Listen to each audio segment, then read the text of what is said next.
last one, you wanted a part 2.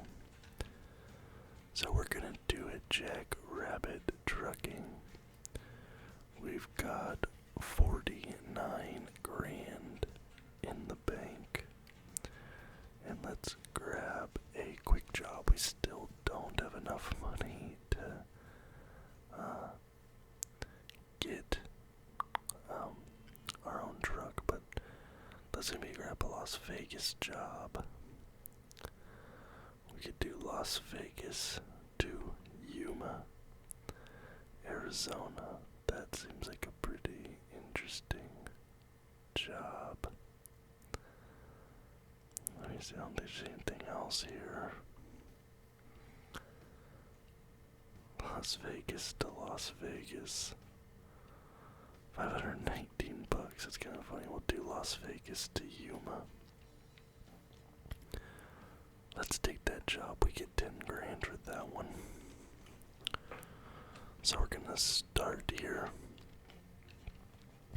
One of my favorite places in the world. Las Vegas, Nevada.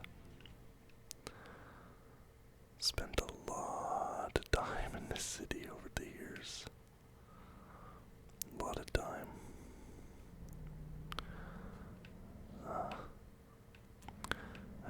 I've sort of mentioned this on the channel in the past.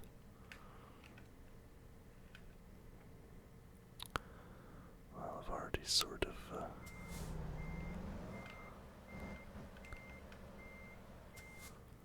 get going to the right now.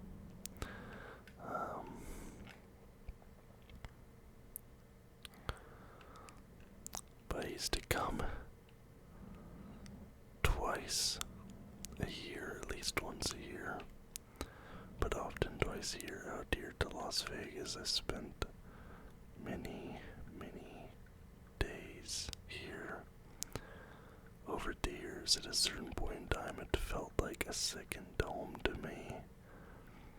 And at one point, I did consider moving to Las Vegas. I'm kind of glad I didn't now, because post-COVID, the job market in Las Vegas is not fantastic from what I hear. Obviously, I don't live there, so I don't know for certain, but it's just what I've heard from people who live there. Obviously, I am a Vegas Golden Knights fan. That was, of course, spurred on by my love for the city and the amount of time I've spent there over the years. For the first time I went to Vegas, I must have been 15 or maybe 16 years old, so I was not yet old enough to do any of the fun stuff that people go to Vegas to do. Oh, look at that Mandalay place. That's cool. So right here we have the Mandalay Bay on our right. There's the Excalibur off to our left, but I think we're gonna avoid the strip. There's the monorail that goes from the Luxor, which is right there, to Mandalay. I've been on that monorail many times. But as I was saying, I was too young to really engage in any of the behaviors and activities that people go to Las Vegas to do. Now, of course, that doesn't mean that I didn't do them. I'm gonna break the law right here. My bad, everybody.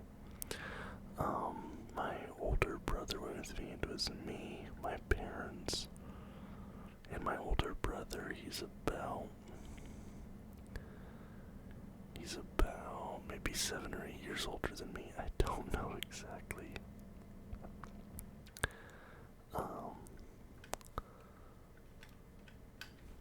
Where is my blinker? Is it on at the moment? I don't have my headphones on. Alright, so it must be on now. But anyways, my brother was old enough to drink. I was only 15, 16, something like that. the first time I ever had alcohol, I think I was 13 years old. It was on a camping trip. And all through high school and things like that, I'd had parties and drinking in the past, right? Obviously, my older brother knew that. So what we did is we went in and out burger, we got food, and, and then we just kept going, because in Vegas, at least,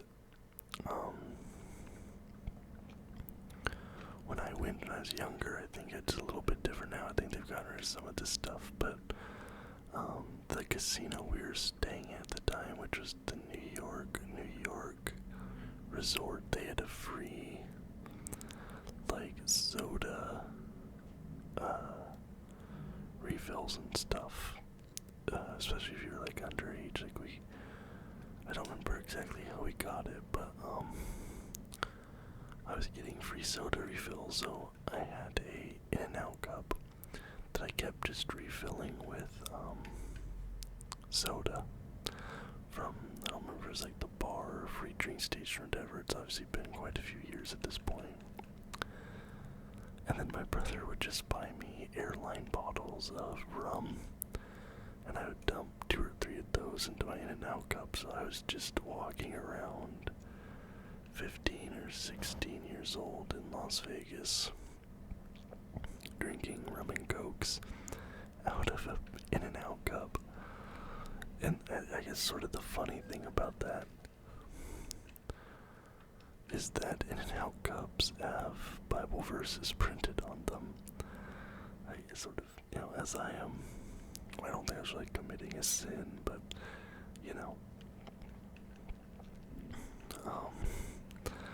so that's what I was doing there. That was my first trip to Vegas.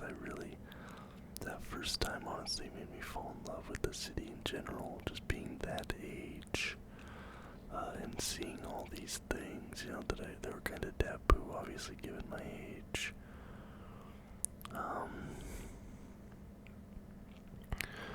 I was just immediately engrossed by the atmosphere, the vibe of Las Vegas. I remember, I don't know if this is still a thing. I feel like it perhaps still is a thing there. But they'd have these, like, flavored, or I suppose scented, oxygen bars, where all it is you have the little oxygen tubes in your nose, and you pay, and I think it's quite expensive. Like, it's like 15 minutes, and it's like $30-$40 or something like that. Welcome to Arizona, by the way. But my brother and I, we were walking past one of those, and the girl who was running the flavored oxygen stand asked us if we wanted to do it for free, because if people walked past and they saw people already sitting down and doing it, they would be more likely to actually pay to use the service, which I thought was very funny. And actually, so we sat there for maybe about half an hour, inhaling this scented oxygen,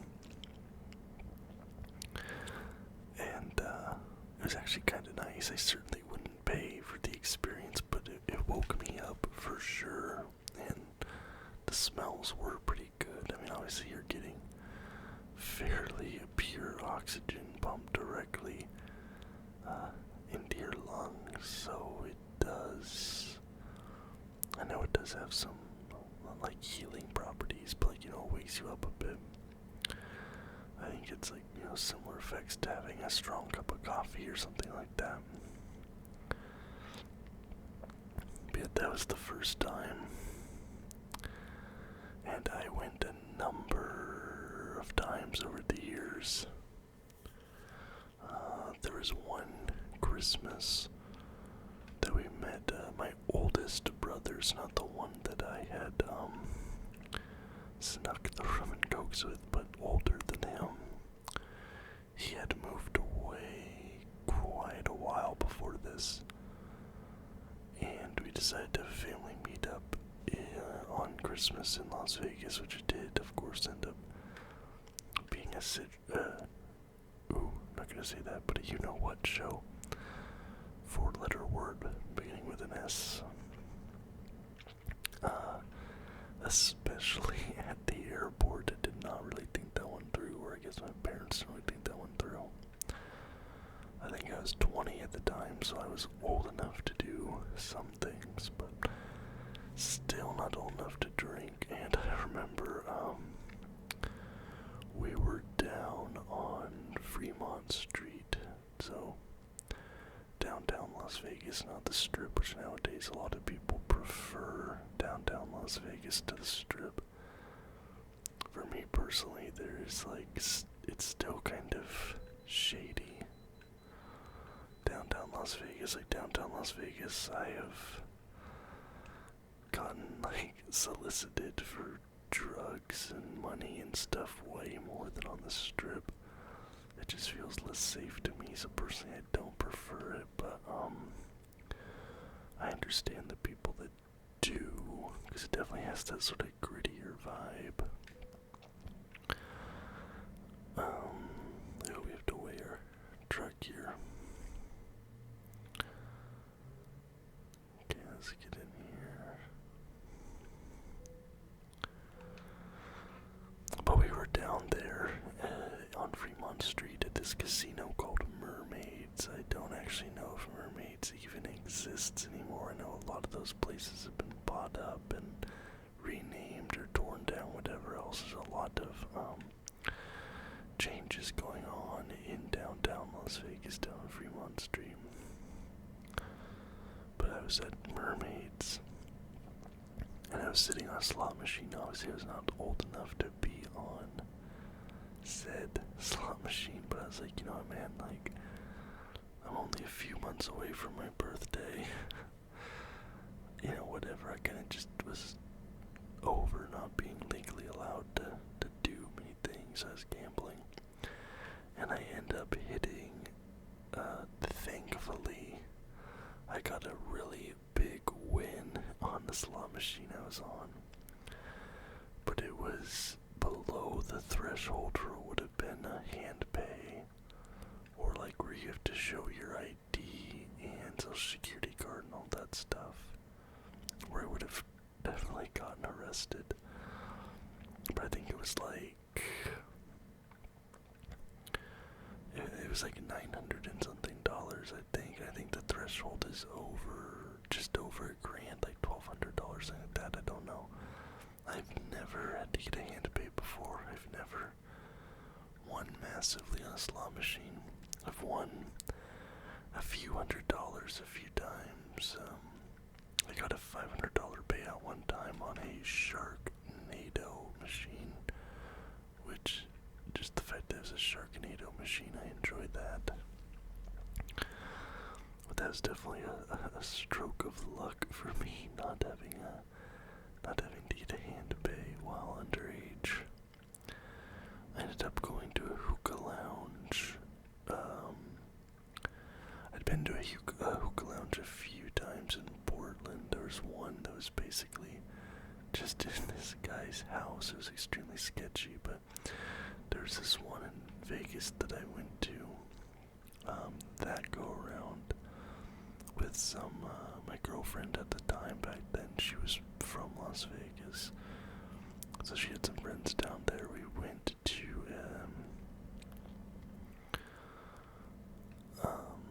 a hookah lounge, but they had zero ventilation in there, and so you're just sort of sitting in the smoke.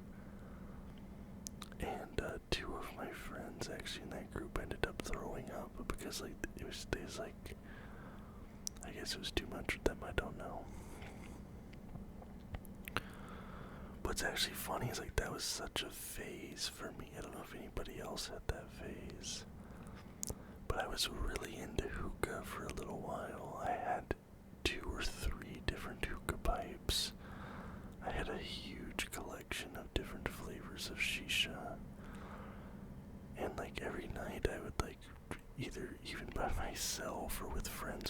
just be sitting there and smoking hookah, but I haven't done that in years and years now. Part of me kind of wants to do it again. It's been so long, actually. I'm gonna have to look up and see if there's any sort of hookah lounges around here. To be honest, I haven't even looked since moving over here. But it was something that was like a big, I don't want to say a big part of my life. That sounds dumb, but it was something I was doing quite frequently for a long time. But I threw all that stuff away years ago and I started getting like vapes and stuff instead. But I'm not saying that hookah is in any way good for you, but okay, this guy. But like, I have to take this exit. Well, we're going to figure this one out because I need to take this exit. Oh, there's a cop here. So I think what I have to do, I'm just gonna scooch past you here, buddy. Oh, just scooching past you. There we go. I think that's legal. Pretty sure that's legal, no problems with that.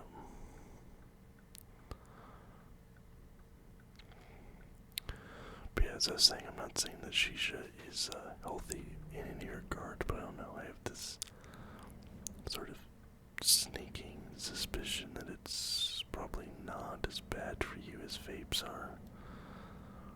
If for no other reason than the fact that like you can't just sit there and like hit it every 2 minutes until it dies, and that was when I realized I had a problem with vapes, is I would sit there and I'd get a 5,000 buff vape and it would last me like 3 days.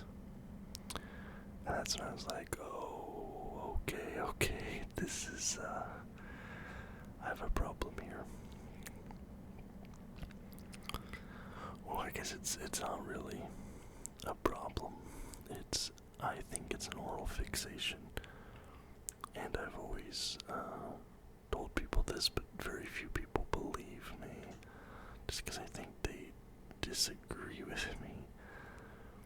But I enjoy the sensation of having smoke in my lungs, whether it's smoke or water vapor. Whatever it is, the sensation of having that in my lungs,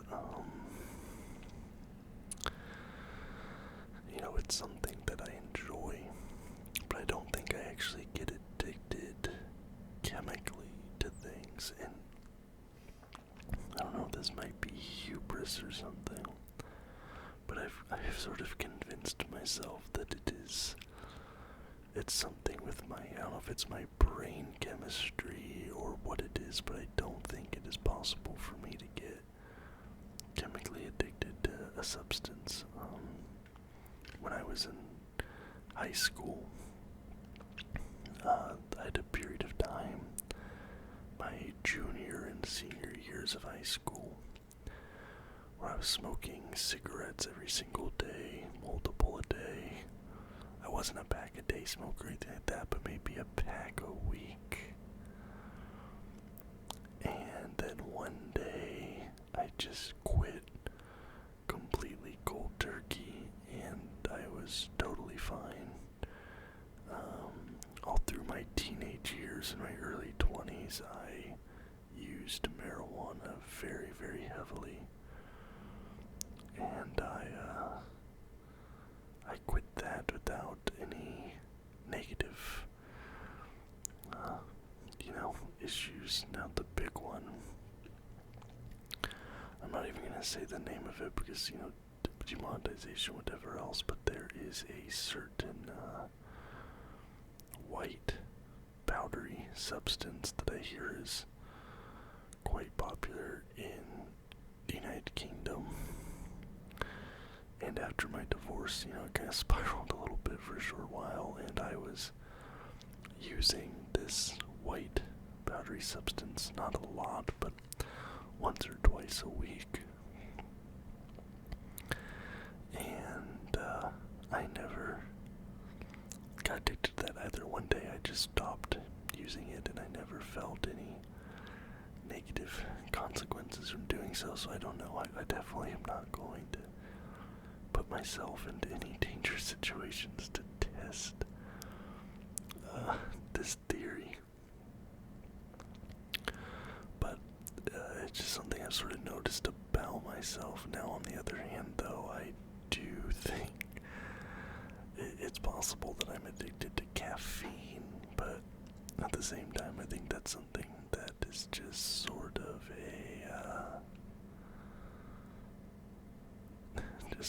given with tons of people nowadays, especially people who get up, earlier in the morning to go to work or whatever else. Because for me, I'm definitely a nighttime person. If I had like my personal perfect sleep schedule, I would wake up at about noon or 1 p.m. and then stay awake until 3 or 4 in the morning and go to bed then. The night shift, or even graveyard shift, I suppose it would be, is sort of the perfect working situation for me, but unfortunately the jobs that offer that shift tend to not be the best. And then the other problem is because so much of society and business in general is not catered to those hours. You have nothing really available to you. Grocery stores are closed, entertainment options are closed, you can't really do anything. So then you're kind of forced to adapt and force yourself into the box of being up, 6, 7, 8 a.m., which I hate being awake at those hours. I'm not a morning person at all, and I'm really grateful.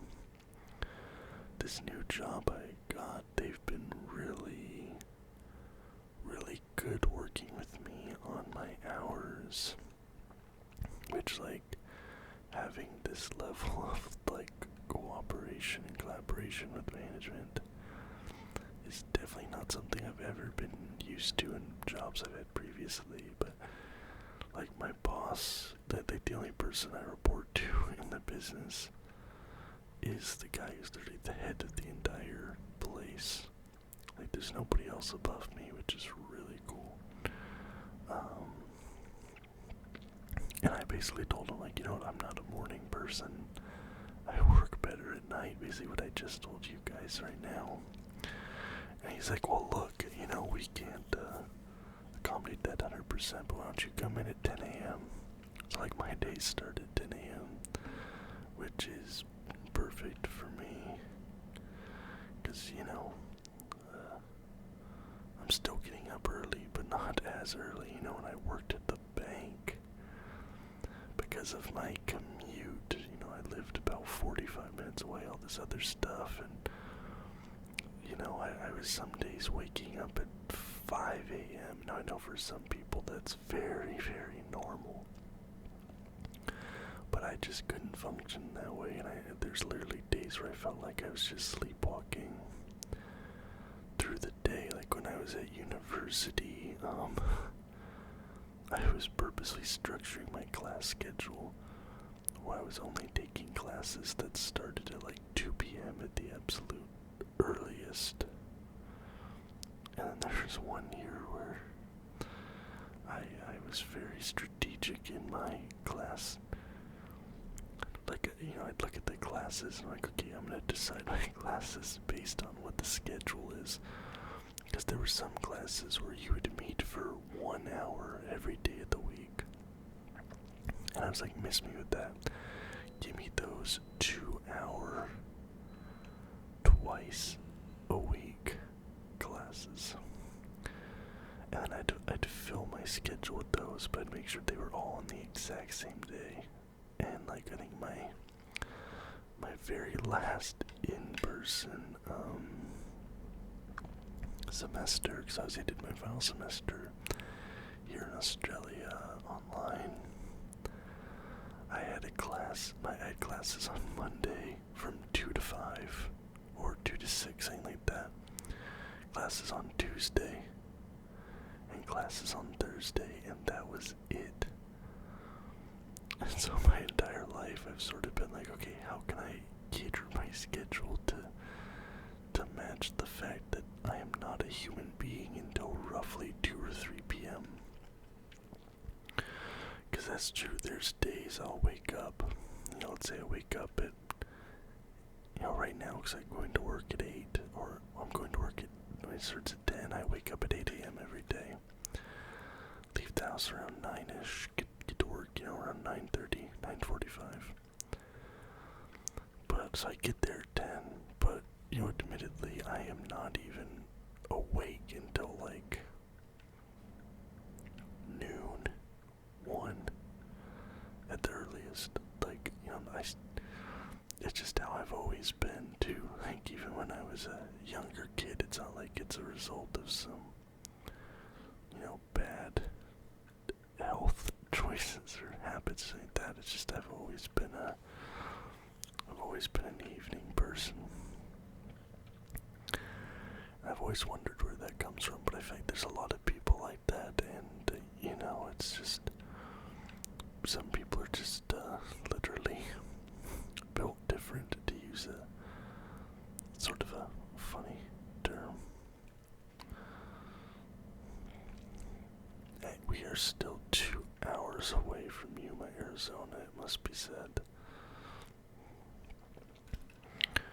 I've actually I don't even know if I've ever even been through Yuma. I don't know if I've been to Yuma. I used to go to Phoenix. I've been to Phoenix a handful of times. I absolutely love Phoenix. I've talked about before, there was a time where I was considering going to Arizona State University. I visited that campus. I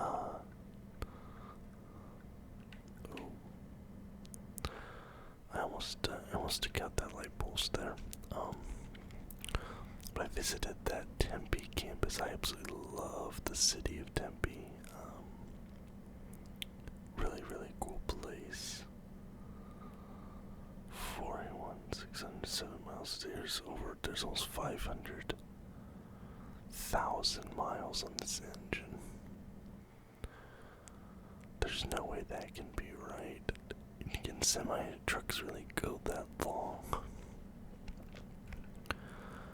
I mean, I guess they sort of have to, right? Because if you think about it, like, the amount of cross-country driving all day, every day.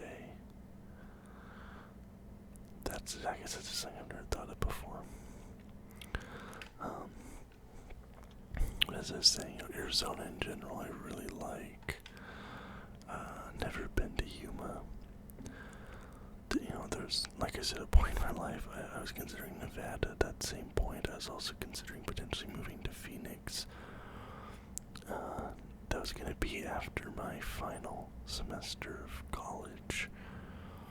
But ultimately, the situation that's happened in my life got me here to Sydney, Australia after my last semester in university instead. But I was also considering some other places. Buffalo, New York was on that list. Atlanta, Georgia was on that list. But I don't know what it is about the desert. I know a lot of people really dislike the desert. A lot of people say bad things about Arizona and Nevada, but there's something about being out in the desert, especially at nighttime like it is right here in the game, that's just really, really nice. There's a couple times that I've been driving back home from Arizona and Nevada, middle of the night, you're out there in the desert. You have to go to the bathroom.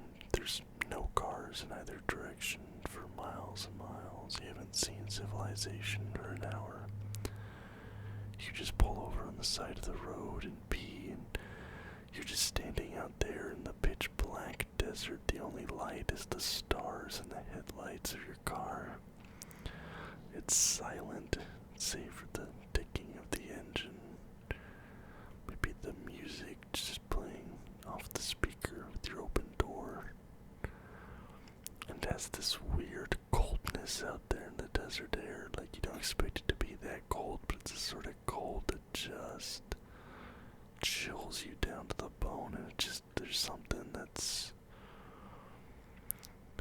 about it that just is so relaxing. And I know the summers obviously are extremely harsh, and you have concerns about, what the water situation is going to be like in the future, even unfortunately in the present, I suppose. But I've really loved all of the time I've spent personally in deserts around the United States.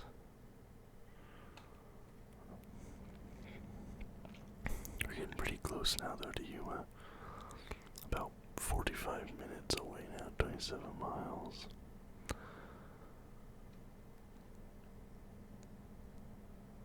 I can't imagine that the ride to Yuma is actually this barren, but honestly there are some parts you're driving through Nevada or Arizona and it's just nothing for hours in either direction of where you are. And then sometimes you'll just see a random house out in the middle of the desert, not even a name. There's no way that it's not in a named town. And you really just wonder, like, what do those people do? How did they end up here? What do they do out here? How do they survive out here? Like, if you've ever road tripped through the Nevada or Arizona deserts, you'll know exactly what I'm talking about, those random little houses. What's happening here? And I've always found those places extremely interesting. We're pulling into Yuma now, though.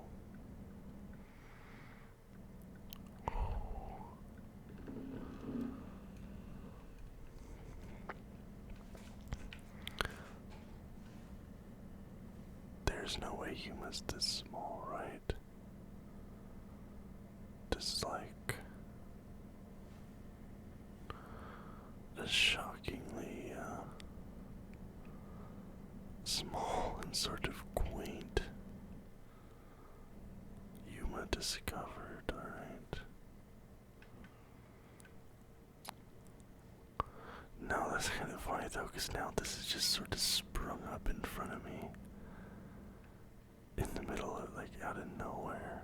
There's no sprawl leading up to it or anything like that.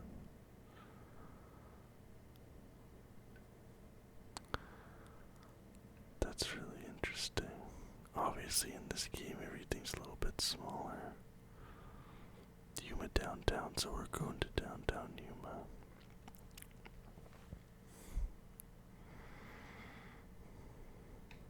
Phoenix, Tucson, left lane.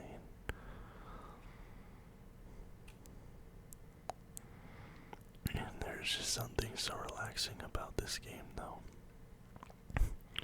Like, I don't know what it is. I guess it scratches that itch I always have for driving and road tripping, and the joy I get from cross country travel, which is just like, I don't know, nothing else really scratches that itch for me personally.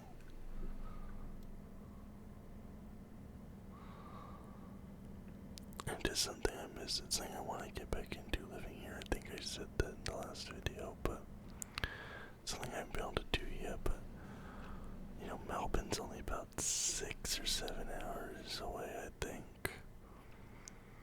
So I'd love one of these weekends. Back up the car.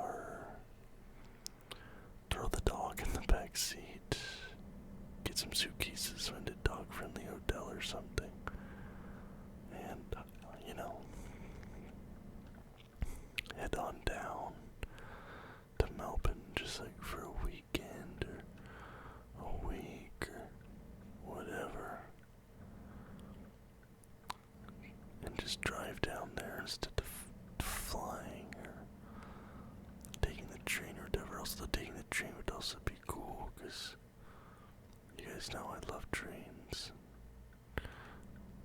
Passionate about that, but nothing, like I said, nothing beats a road trip for me. Alright. Let's deliver this load, though. How about that, eh?